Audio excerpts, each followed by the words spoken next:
Magandang gabi po sa lahat. Andito po tayo ngayon sa ating live selling po. Sa mga kaibigan natin dyan, mga kawat parimari. Sa mga interesado mo palit og liso sa durian, atay mga liso sa durian karon dire. Available lang atong mga liso sa durian.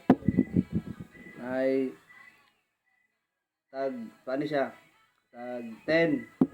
Main lang, pamain palihog. Ay, ako na i-share sa this. Pamain lang ko. Ito po ay isang uri ng prutas na napakasarap. Napakasarap talaga. Pwede natin tong kainin, pwede natin tong gawing candy. Pwede rin natin tong ipanghatag sa ating mga kasilinganan.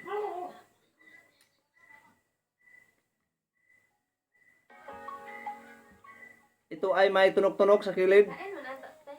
Yung tunog niya ay napakahait talaga. Pag matutusok yung kamay mo dito, masasamad ka talaga. Kaya sa lahat, sa mga kaibigan natin dyan na gustong kumain ng durian, huwag kayong magkumpiyansa kasi napakadelikado ng durian. May mga tunog-tunog sa labas, tapos dito sa loob may mga unod naman. Yung unod niya ay medyo mabango ang kanyang baho, pero napakasarap ang lasa niya.